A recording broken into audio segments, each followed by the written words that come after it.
This evening, Nigel Hughes has put his resignation on hold. Business owners get 72 hours to remove containers from industrial site. Several hours of closure for the Demerara Harbour Bridge. In the region, public assistance program in St. Lucia to be reviewed. And internationally, hunger in Ethiopia as drought affects more than 10 million people.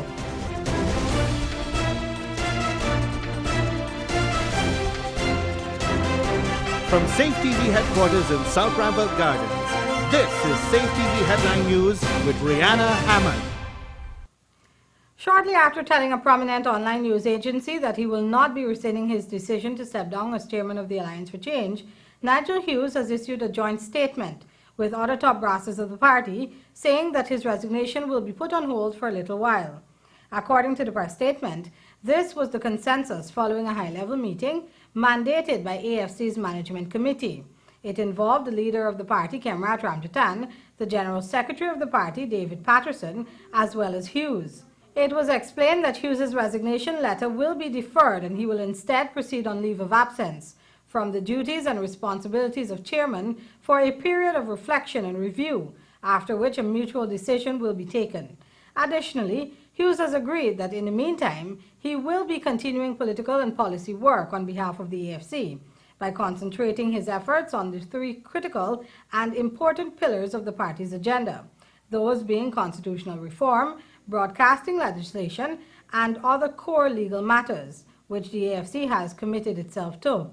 This is the second time that Hughes has resigned from the AFC. His first resignation came back in 2013 when it became public knowledge that he was the company secretary for Amila Falls Hydro Incorporated, during the same time that his party was fighting against the Amila project, while in opposition.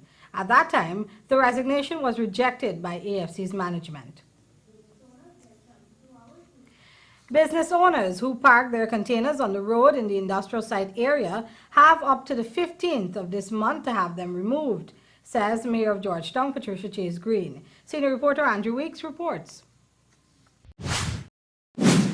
Dozens of containers parked on the roadways at the industrial site area have come in for scrutiny from citizens, and even City Mayor Patricia Chase Green said it has gotten out of hand. When you go in that area, it's very unsightly. It's very untidy. A whole set of derelict vehicles around the place. And we've been having complaints over the years that people are being robbed, pounced upon from behind those old vehicles and so. When Headline News got on the scene, there was no sign by the business owners to begin moving their containers. The owners of the containers are E-Networks, BK Enterprise, Guide Track, and National Hardware Store. The containers, according to the teachers of the City Hall Daycare Center, who asked to be off camera, spoke with Headline News about how they have been affected. Affected me personally by walking through that mud there. When the rain falls, the mud take over. I just got to go to the other corner and then come in because the mud is too much. Then the parents too, the cars, and so the holes on the road, the cars would stop till out there and bring the children in. By the time the children come in, them all muddy and wet. Well, the children got to go through it too. It's affecting them because they got to walk through the mud, they got to walk through the dust and all of that. It gives cold, some of them with the sneezing and the cold always. We got a child down here, he got a allergy, and the allergy is because of the dust. And he always in and out of hospital, taking antibiotic and all of that. It is a terrible sight to see that the workers offloading containers, dumping their garbage on the side of the road, more so the damage of the heavy-duty trucks with tons of products have done. It is even a haven for vagrants who make their homes. The play area, once used as a playground for the children in the area, is now protected by a fence and taken over by old trucks and other vehicles. The staff of the daycare center said they fear for their lives. I know personally of one incident where this junkie guy that lives in one of these containers, he went into a car, and when the guys from DSL saw him, he runs right through the yard here, through the daycare, and jump over the back there. I think they need to get rid of all of these junkie around here, and so that we can be safe coming in and going out. Mayor Green said, make no mistake, City Hall will make good its promises to keep the city clean and its environs. I have the concerns that we're going to celebrate our 50th anniversary within the next 44 days. There's still lots of work to be done in the city of Georgetown. Direct vehicles seem to be the most sore point. It's very unsightly, our parapets and so. So we're going to be very active in doing that. We're giving notice publicly. The town clerk would have said it quite publicly that it should be removed. Failing to do so, we will remove them. Mayor Chase Green also stated that the 72 hours will end on the 15th of this month, as she plans to meet with the business owners to discuss the way forward for the entire area. Rihanna? Hopefully that meeting would be fruitful and we can move closer to a cleaner environment. Thanks, Andrew. Political analyst Dr. Henry Jeffrey is urging that State Minister Joseph Harmon's powers be looked at in a manner that is sensible and beneficial to Guyana. Dr. Jeffrey, in an invited comment, told MR Waves Online News that at least one of the portfolios that Harmon now presides over was originally a public service post and that it should be held by a public servant. His comment comes in light of concerns raised by the Alliance for Change over the powers of the state minister. The party, in a statement issued by a group of its leaders, has called for President David Granger to trim Harmon's responsibilities. The president, however, has already made it clear that he does not believe that Harmon's responsibilities are burdensome. Jeffrey said that Harmon cannot weather the storm of scandals surrounding his portfolio by doing nothing, but rather should address the public and make a precise case for his undertakings. Coming up on Headline News after the break, illegal fishing remains a major concern for the Agriculture Ministry, and $30 million for Sea Defense Project. Seems like people will try just about anything to lose weight these days. But nothing works better than proper dieting and exercise. So if you're guilty of eating the wrong foods, not finding time to exercise, or can't afford a gym, join SAFETV Channel 2 for Body and Spirit. Aerobics workout with Dick Nunez. Hello, I'm Dick Nunez. Welcome to Body and Spirit Aerobics. Weekday mornings from 7 a.m. to 7:30 a.m. Don't hesitate. Act now, because your greatest wealth is your health.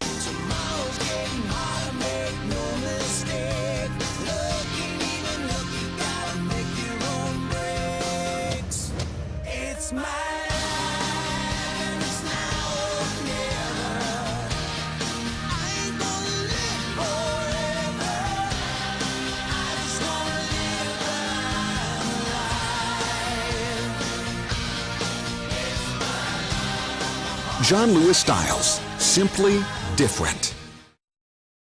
Sometimes there's just too much information to keep up with when you're pregnant. What you should and should not eat, what kind of exercise is right for you, how to handle mood changes, even how to determine when it's time for delivery. Don't let your pregnancy be a burden. Watch The Baby Story on SAFETV Channel 2 every weekday from 9 a.m. to 10 a.m. Now you can know all you need to know from conception to delivery when you watch The Baby Story on SAFETV Channel 2. IPED asks, are you involved in agriculture? Do you have crops, livestock or poultry? Do you need finance to grow or expand your farms? IPED agriculture loans from $40,000 to $20 million are designed to meet your needs. Repayment terms are based on crop cycle. IPED works and supports you through difficult times with advice on technology and mentoring. Contact any of our 13 offices countrywide. IPED, improving livelihoods. Get going, keep growing with IPED.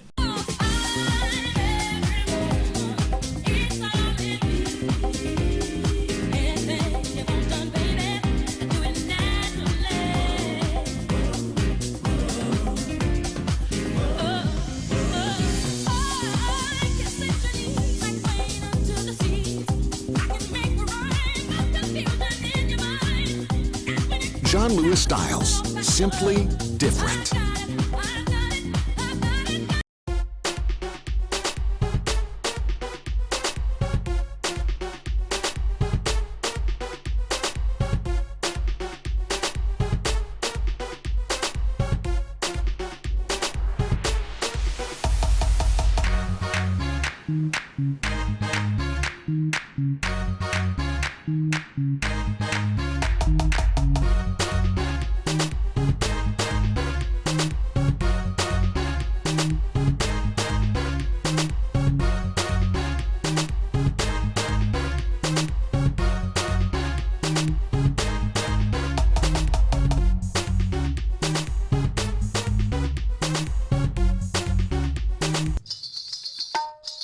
a distinctive flavor. Umder palka ghee is made from 100% pure vegetable oil.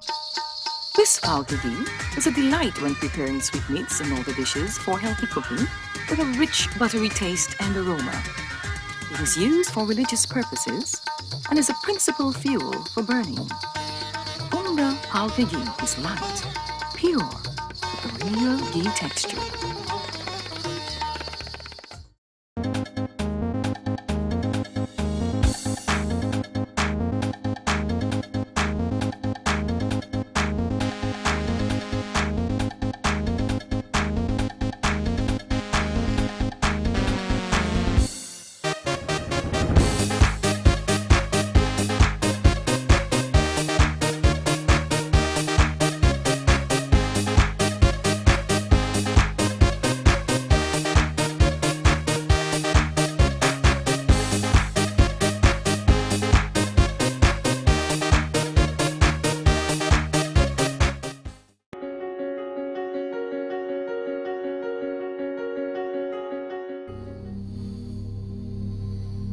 Place is really hot. What's wrong with your AC? It's not working. Well, we wouldn't be able to continue this meeting anymore because this place is extremely hot. Wait, please don't go. Here's a company you can call to get your AC fixed. Action Cool. Honey, what's dinner? I had a hard day. I'm sorry you had a hard day, but guess what, babes? I didn't cook today because the stove is not working. Having trouble at home or at the office? Then call the professionals at Action Cool. Our fully trained technical team have the skills and experience in repairs of all air-conditioned units, refrigerators, gas stoves, washing machines, and a whole lot more. For further information, visit us at 86 Hill and Princess Street, Mandela Avenue, Georgetown, or call us on telephone number 225-7867.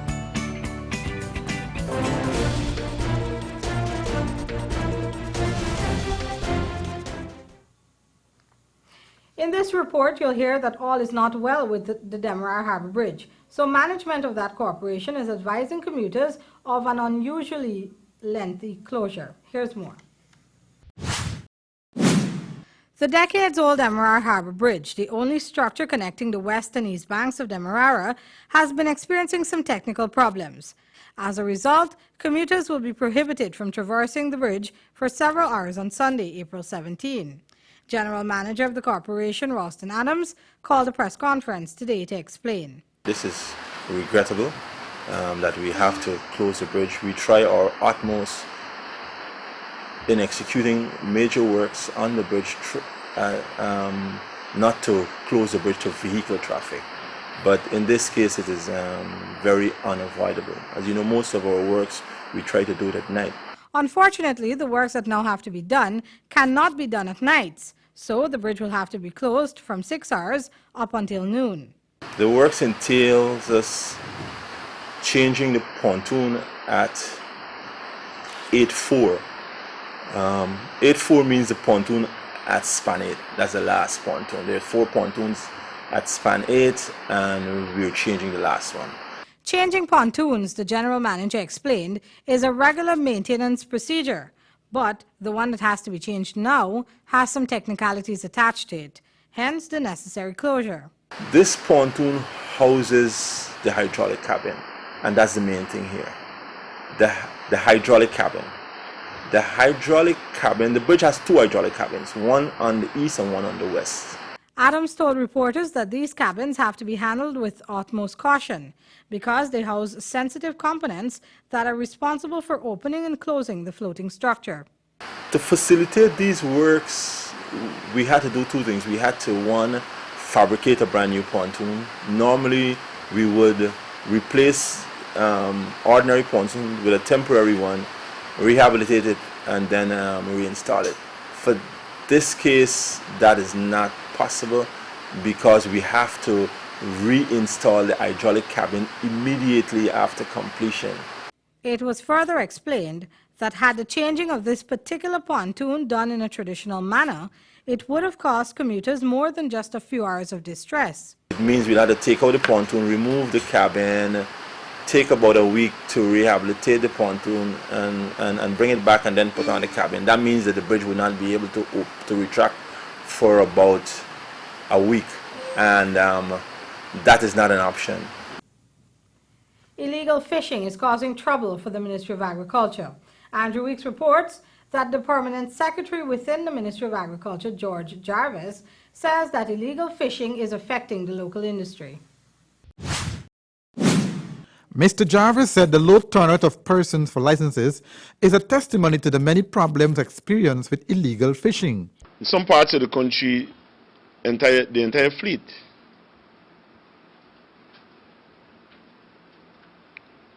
you won't find more than 5 to 10% of the persons with license.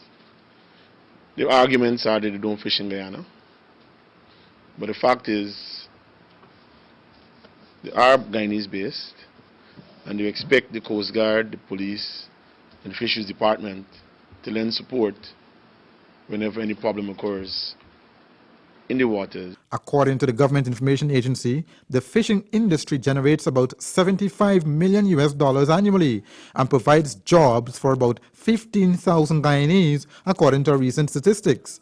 Ruben Robinson, country representative for the Food and Agriculture Organization, said that if fishing goes unreported, this could lead to the collapse of the fishing industry. We foresee illegal, unregulated, unreported fishing as being a threat to the fisheries resources of the region.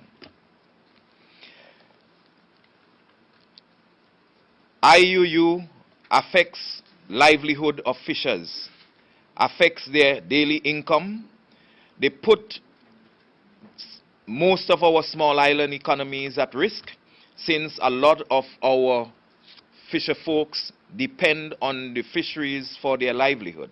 Ghana is one of the largest consumers of fish in the world, but with a number of persons unlicensed to ply the fishing trade here, the Ministry of Agriculture and its partners have their work cut out to remedy the situation. Rihanna? It is important that this is regularized because fishing is one of our major consumer items. Thanks, Andrew. A $30 million Sea Defense Rehabilitation Project was launched today by the CDB, that's the Caribbean Development Bank. This initiative will prevent flooding and secure investments in the area of agriculture for the country. The bank is prepared to allocate some $25 million. The Ministry of Agriculture, along with a number of partner agencies, has convened a priority animal disease recognition and response workshop to deal with foot and mouth diseases, among others, affecting animals in Ghana. This report will tell you more. I'd like to make a statement by saying that God is Guyanese. That was George Jarvis, Permanent Secretary of the Ministry of Agriculture. He made that bold statement reflecting on the fact that Ghana has been quite lucky when it comes to resisting a number of diseases that can be transferred from animals to humans.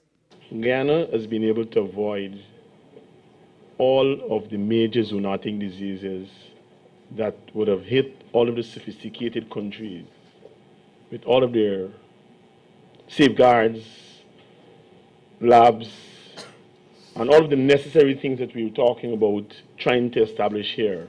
Jarvis told those gathered for the Priority Animal Disease Recognition and Response Workshop that since Ghana is in such a good place when it comes to guarding against these diseases, it is imperative that it does more to protect itself. And whilst we're guarding this jealously, we literally must guard it by concentrating on all 10 regions.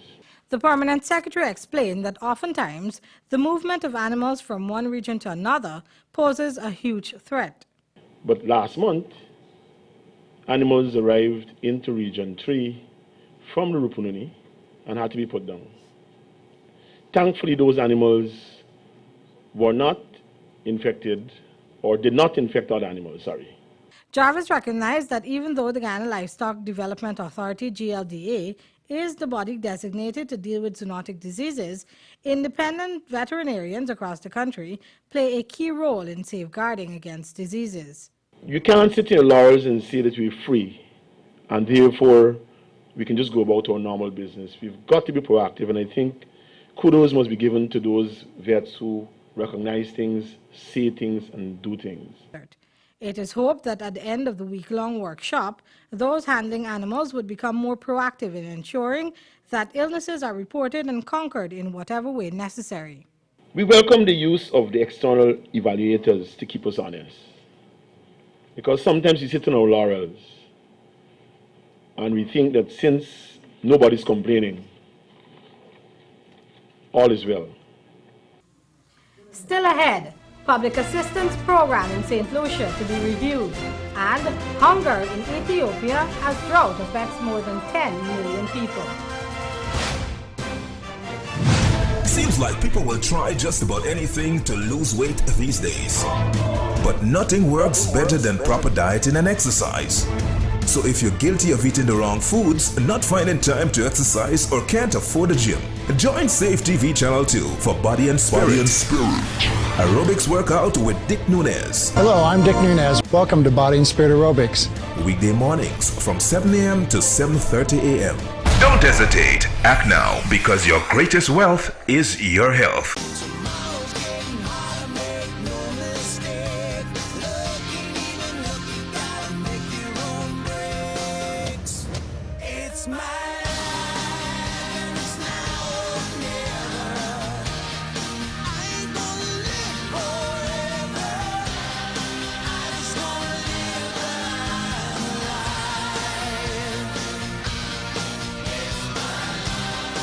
John Lewis Styles, simply different.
John Lewis Styles, simply different.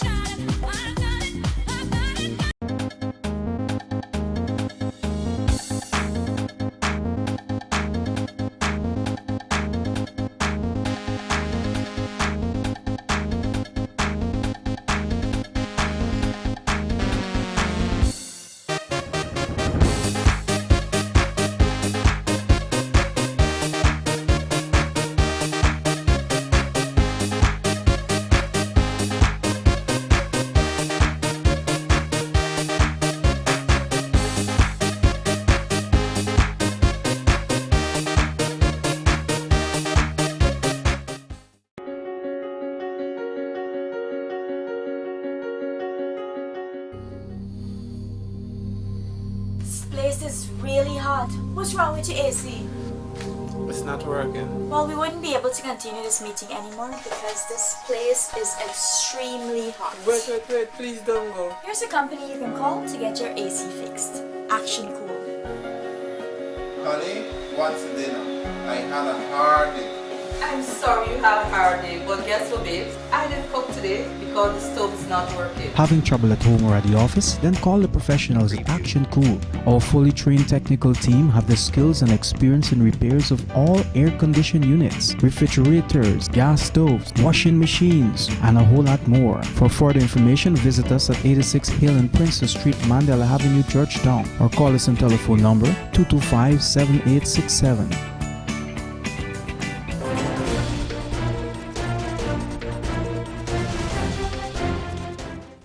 In news from the region now, the public assistance program in St. Lucia will be reviewed to meet the needs of the people on the island. The Ministry of Social Transformation, in conjunction with the World Bank, is conducting a review of these programs. Don Nicholas has more. The Public Assistance Program by the Ministry of Social Transformation will take into account the criteria for choosing persons who qualify for public assistance. The program targets the underprivileged, especially persons who live in abject poverty with no means of sustenance. Officials will look at family size and other circumstances to determine the level of assistance required. The monthly allowance ranges from $250 to $400. We are wrapping up a project which started about 2 years ago, looking at the reform of our social protection programs.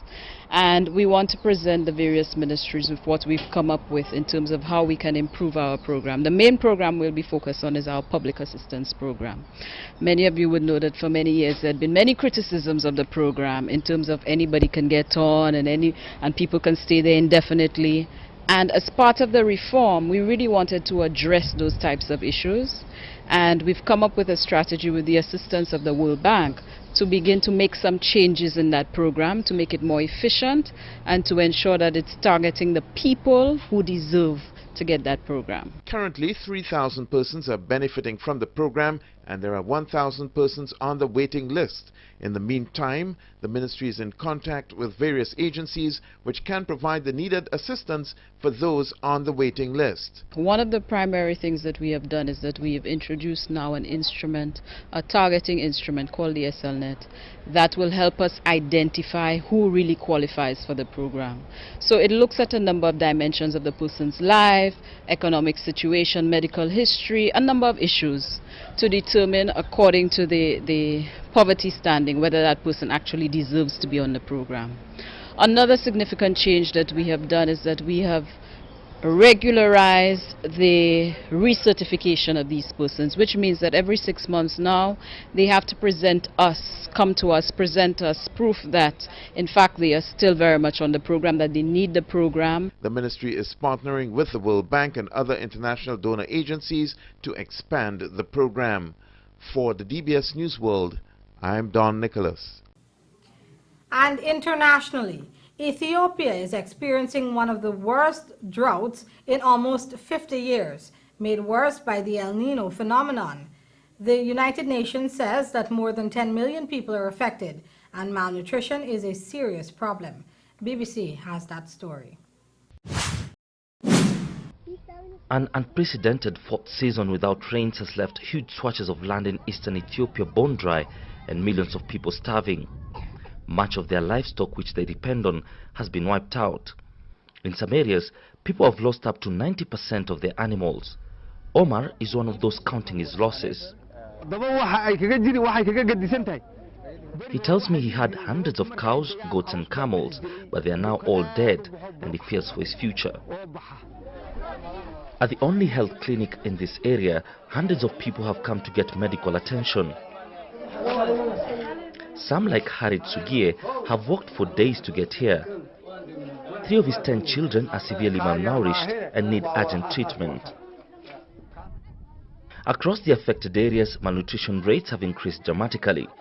Save the Children says at least 6 million children are now facing critical food shortages in Ethiopia. Thousands of people depend entirely on food aid. The international community and the Ethiopian government have stepped up relief efforts, but it's not coming in quick enough. We continue our assistance in the whole Africa, in particular the affected regions by El Nino, by climate change, as long as it takes. And this is why we call on other donors to increase their assistance in order to meet the needs on the ground. The drought has triggered memories of the famine in 1984, in which nearly 1 million people died. But the government says it is in a much better shape to help its people. Yet it needs much more help to avert a looming disaster. Emmanuel Legunza, BBC News, Eastern Ethiopia. And that's SAFETV2 Headline News for this Wednesday evening. As we take our leave, we invite you to find SAFETV2 Headline News on Facebook and YouTube. You can also tune in tomorrow morning at 6:30 for a rebroadcast and in the evening at 7 o'clock for more news. For now, I'm Rihanna Ahmad, signing out from Newscast.